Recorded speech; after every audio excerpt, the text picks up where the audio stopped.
Hello guys, आपका अपने channel यश की है मैं स्टडी बुक फिर से स्वागत है। स्टूडेंट, इस वीडियो में हम बात करेंगे आपके हिंदी व्याकरण के उस 20 अति महत्वपूर्ण प्रश्नों को डिस्कस करेंगे जो कि आपके एग्जाम में बार बार पूछे जाते हैं। तो स्टूडेंट्स जो हमारे नए हैं चैनल को क्या कर लें, सब्सक्राइब कर लें, और जो स्टूडेंट्स हमारे पुराने हैं चैनल को शेयर कर दें और लाइक कर दें। इसमें उन्हीं क्वेश्चंस को लिया गया स्टूडेंट जो आपके लिए बहुत ही इंपॉर्टेंट है, आपके एग्जाम में जो बार बार पूछे जा रहे हैं। तो स्टूडेंट्स, आप हमारे साथ जो पढ़ रहे हैं, हमारे साथ जो स्टडी कर रहे हैं, बहुत ही आप लकी हैं, क्योंकि यहाँ पर सारी चीज़ें को डिस्कस कराई जा रही है और अच्छी तरीके से आपको बताने का प्रयास किया जा रहा है। तो स्टूडेंट्स, आप घबराएं नहीं, बिल्कुल घबराएं नहीं, क्योंकि आपका यहाँ ट्रस्टेड चैनल है, आपको अच्छी तरीके से बताने का प्रयास कर रहा है। तो आपको अच्छी तरीके से हमारे साथ जुड़ना है, चैनल को शेयर करना है, लाइक करना है, कमेंट करना है, और अच्छी तरीके से आपको सारी चीज़ें इसमें डिस्कस हो जाएंगी और क्लियर हो जाएंगी। और जो भी चीज़ें आपको ना समझ में आ रही हो, जो भी चीज़ें आपको न आ रही हो, आप कमेंट करके ज़रूर बताइएगा, ताकि आपको अच्छी तरीके से पढ़ाई को प्रोवाइड करने का हम कोशिश कर सकें। तो स्टूडेंट्स, आप अपनी तैयारी को बेहतर बनाने के लिए निरंतर प्रयास करते रहिए और अच्छे से अपनी पढ़ाई को कंटिन्यू करिए। आप रुकिए नहीं, क्योंकि आप रुकेंगे तो आपका जो अभ्यास है, अभ्यास छूट जाएगा। तो आप अभ्यास रेगुलर प्रैक्टिस करते रहिए। जो भी वीडियोस आपको प्रोवाइड की जा रही है, जो भी क्लासेस आपकी दी जा रही हैं, सारी क्लासेस की जो वीडियोस हैं आप लोग देखते रहिए, क्योंकि आपकी ज़्यादातर चीज़ें आपको कवर हो जा रही हैं। ठीक है, तो आप यहाँ से जो चीज़ें अपने से पढ़ेंगे, यहाँ पे थोड़ा मोटिवेट करके आपको बताया जाएगा, तो आपको सारी चीज़ें अच्छे से क्लियर होंगी। तो स्टूडेंट्स, आप क्या करना है, बस चैनल के साथ जुड़े रहना है, अच्छी तरीके से अपनी पढ़ाई को कंटिन्यू करना है, रेगुलर पढ़ना है, न कि आपको बारी बारी एक दिन पढ़े एक दिन ना पढ़े, ये नहीं करना है। रेगुलर आपको पढ़ाई करनी है, अच्छी तरीके से आपको पढ़ना है, न कि आप पढ़ यहाँ रहे हैं दिमाग कहीं और है। तो दिमाग आप स्थिर करके अच्छे से अपने पढ़ाई को कंटिन्यू करिए और अच्छे से आपको सारी चीज़ें क्लियर कर जाएंगे। तो आपका कक्षा 12 विषय हिंदी, देखिए इसमें क्या पढ़ेंगे, हिंदी व्याकरण के 20 अति महत्वपूर्ण प्रश्नों को पढ़ेंगे जो आपके लिए बहुत ही इंपॉर्टेंट है स्टूडेंट्स। चलिए पहले प्रश्न की ओर चलते हैं। पहला प्रश्न देखिए क्या है आपका, लोकोक्तियाँ एवं मुहावरे हैं। ठीक है, लोकोक्तियाँ और मुहावरे आप पढ़े होंगे, व्याकरण के सारे प्रश्न इसमें आएंगे आपको अच्छी तरीके से समझाने के लिए। ठीक है, देखिए जो लोकोक्तियाँ एवं मुहावरे होते हैं उसकी बात करते हैं। देखिए इनमें जो पहला हमारा क्या है, अक्ल बड़ी या भैंस। अक्ल बड़ी या भैंस, इसमें देखिए इसका अर्थ क्या है, अर्थ भी आपको समझाएंगे अच्छी तरीके से। ठीक है, इसका अर्थ क्या है, शारीरिक शक्ति की अपेक्षा बुद्धि बड़ी होती है। यानी शारीरिक शक्ति, यानी कि जो हमारे शारीरिक क्षमता होती है, जो शारीरिक हमारा बल होता है, उसकी अपेक्षा हमारी क्या होती है, बुद्धि क्या होती है, बड़ी होती है। इस मुहावरे का मतलब यही होता है। अब देखिए, अक्ल बड़ी या भैंस, इस पर आपको वाक्य प्रयोग करने के लिए आता है। वाक्य प्रयोग कैसे करेंगे अच्छी तरीके से आपको बताया जाएगा। देखेंगे इसमें वाक्य प्रयोग कैसे करेंगे। तो देखिए वाक्य प्रयोग करने के लिए क्या है कि यहाँ पे एक सेंटेंस बनाएंगे जो इससे रिलेटेड हो। तो आप इस यानी कि जो हमारा ये दिया गया है मुहावरा, इसको समझाने के लिए आपको एक क्या करना पड़ेगा, वाक्य प्रयोग करना पड़ेगा, वाक्यों का प्रयोग करके इसको समझाना पड़ेगा, ताकि लोगों को समझ में आए। अब देखिए यहाँ बात करते हैं वाक्य प्रयोग कैसे करेंगे। शशांक हर काम को बलपूर्वक ही करना चाहता है। शशांक कोई लड़का है, वह कोई भी कार्य अगर करेगा तो बलपूर्वक अपने बल का ही प्रयोग करेगा, बुद्धि का प्रयोग करता नहीं है। तो उसने उसके लिए क्या कहा गया है कि उसने अक्ल की बड़ी या भैंस वाली कहावत नहीं सुनी है। उसने अक्ल बड़ी या भैंस वाली कहावत नहीं सुनी है, इसलिए वह बलपूर्वक कार्य करता है। ठीक है, तो आपको अच्छी तरीके से समझ में आ गया होगा स्टूडेंट, सारी चीज़ें आपको क्लियर हो गई होंगी, तो आपको अच्छी तरीके से समझ में आ रहा होगा। ठीक है, आगे चलते हैं। आगे देखिए अगला हमारा क्या प्रश्न है जो कि बहुत ही इंपॉर्टेंट है, आपको अच्छी तरीके से समझ में आ जाएगा। अपनी करनी पार उतरनी। ठीक है, अपनी करनी पार उतरनी, अब इसका मतलब क्या हुआ कि अपने बुरे कर्मों, ठीक है, अपने बुरे कर्मों का फल भुगतना ही पड़ता है। यानी कि आप जैसा कर्म करेंगे वैसा ही आपको क्या मिलेगा, फल मिलेगा। ठीक है, यानी कि अपनी करनी पार उतरनी, अपने बुरे कर्मों का फल भुगतना ही पड़ता है। ठीक है, तो आपको अच्छी तरीके से समझ में आ रहा होगा स्टूडेंट। ठीक है, आगे चलते हैं। आगे देखिए किसमें क्या है, वाक्य प्रयोग इसका करते हैं। वाक्य प्रयोग बहुत ही अच्छी तरीके से आपको समझाया जा रहा है, ताकि आपको सारी चीज़ें क्लियर रहें। ठीक है, तो यहाँ पे देखेंगे वाक्य प्रयोग। ठीक है, अपने कर्मों के कारण ही, अपने कर्मों के कारण ही रहमत जेल में है। जो रहमत कोई लड़का है अपने कर्मों के कारण कहाँ है, वह जेल में है। सच कहा है, क्या कहा है, सच कहा है, अपनी करनी पार उतरनी। ठीक है, अपनी करनी पार उतरनी, यानी आप जैसा कर्म करेंगे आपको वैसा ही क्या मिलेगा, फल मिलेगा। तो स्टूडेंट्स इसी बात पर आप एक बार चैनल को लाइक कर दीजिए, शेयर कर दीजिए और कमेंट कर दीजिए। आपको बेहतर चीज़ें बताई जा रही हैं। ठीक है, तो स्टूडेंट्स आपको बस इन्हीं चीज़ों को फॉलो करते रहना है, अच्छे से पढ़ाई को कंटिन्यू रखना है और आपको समझते रहना है। तो स्टूडेंट्स अब चलते हैं अगले मुहावरे की ओर। अगला हमारा देखिए क्या है, बहुत अच्छी तरीके से उसको भी समझाने का प्रयास करेंगे। देखिए अगला क्या है, बहुत ही इंपॉर्टेंट अगला क्या है हमारा, उसको भी समझने का प्रयास करते हैं, अच्छे से बताने का प्रयास करते हैं। देखिए जो अगला हमारा क्या है, अंधे आँख के अंधे गांठ के पूरे। ठीक है, आँख के अंधे गांठ के पूरे। ठीक है, मूर्ख और हठी, क्या है इसका मतलब, क्या गया, मूर्ख और हठी, क्या है, मूर्ख और हठी। ठीक है, आँख के अंधे गांठ के पूरे। ठीक है, मूर्ख और हठी। अब इसका वाक्य प्रयोग करेंगे, तो इसका वाक्य प्रयोग कैसे करेंगे इसको आप समझ लेते हैं। ठीक है, तो रत्नेश के परिवार वाले, जो रत्नेश के परिवार वाले हैं, कोई नाम यहाँ पे कुछ भी आप सेंटेंस बना सकते हैं इससे रिलेटेड हो।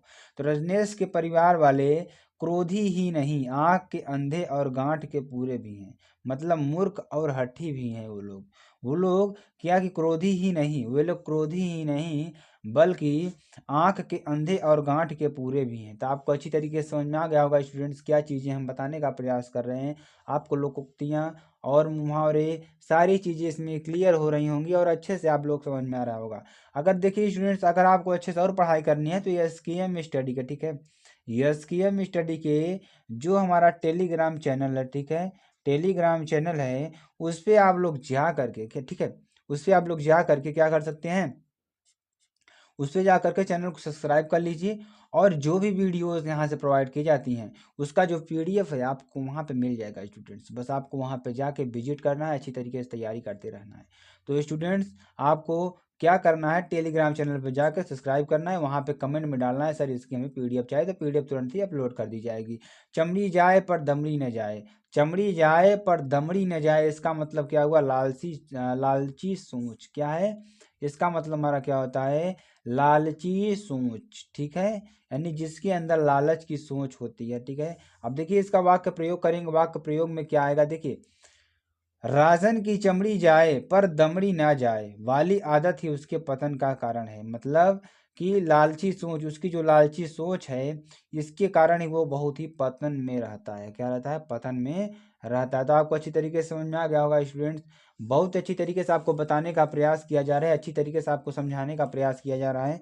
सारी चीज़ें इसमें आपको क्लियर हो रही होंगी। ठीक है, आगे चलिए, आगे देखते हैं आगे हमारा क्या प्रश्न है। घर का भेदी लंका ढाए। ठीक है, अगला प्रश्न क्या है, घर का भेदी लंका ढाए, इसका मतलब क्या हुआ कि विश्वासघाती सगा संबंधी विनाश का कारण होता है। जो विश्वासघाती सगा संबंधी होता है, जो आपके पास भी रहता है और आपसे विश्वासघात करने के लिए आपके साथ भी रहता है, आपका विश्वासघात भी करता है, तो वो सगा संबंधी क्या होता है, विनाश का कारण होता है। क्या होता है, विनाश का कारण होता है। अब इसको वाक्यों में कैसे हम बनाते हैं, वाक्यों में भी देखेंगे, अच्छी तरीके से समझाने का प्रयास करेंगे।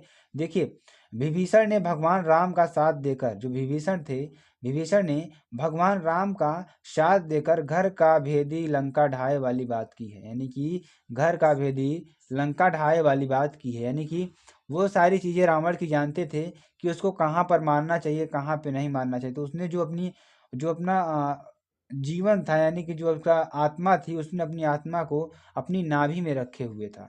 तो ये बात सिर्फ उसके घर वाले ही जानते थे, यानी कि उनके भाई जो विभीषण थे वो जानते थे।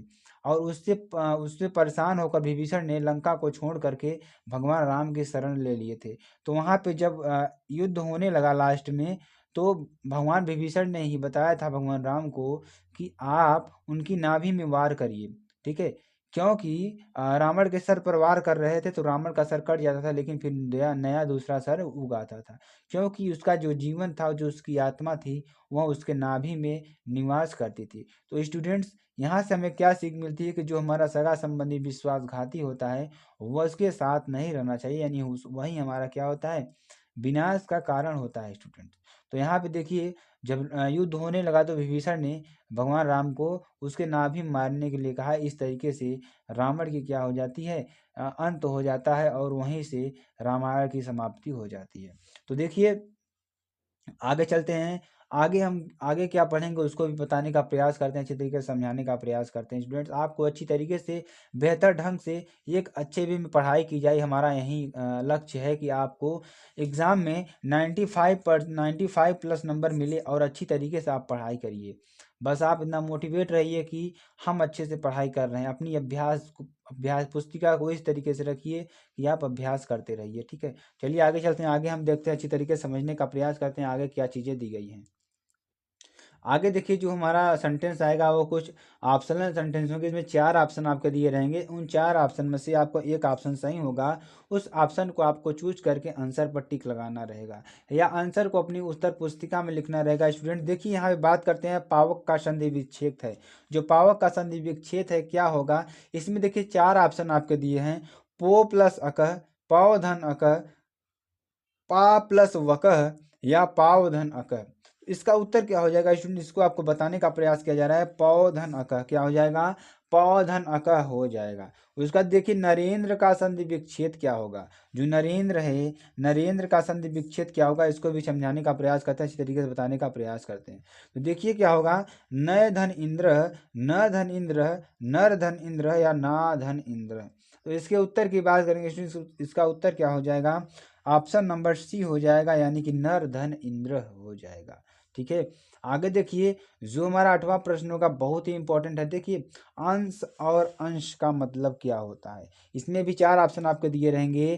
कंधा और हिस्सा, या अंकुश और वस्त्र, या आंख और अवलंबन, या कण और विकर्ण। तो इसका उत्तर क्या हो जाएगा, इसका उत्तर हो जाएगा आपका पहला ऑप्शन, यानी कि हिस्सा और कंधा और हिस्सा क्या हो जाएगा, कंधा और हिस्सा इसका आंसर हो जाएगा। आपको अच्छी तरीके से समझ में आ रहा होगा स्टूडेंट, सारी चीज़ें आपको क्लियर हो रही होंगी, अच्छी तरीके से आपको पढ़ने में मज़ा आ रहा होगा। एक बार लाइक कर दीजिए, चैनल को शेयर कर दीजिए, कमेंट कर दीजिए, सारी चीज़ें आपको क्लियर हो जाएंगी। बहुत मज़ा आने वाला है, अच्छी तरीके से आपको पढ़ाई कराई जा रही है, ठीक है। तो मज़ा इसमें आ रहा है कि नहीं आ रहा है, आप लोग कमेंट कर जरूर बताइएगा, ठीक है।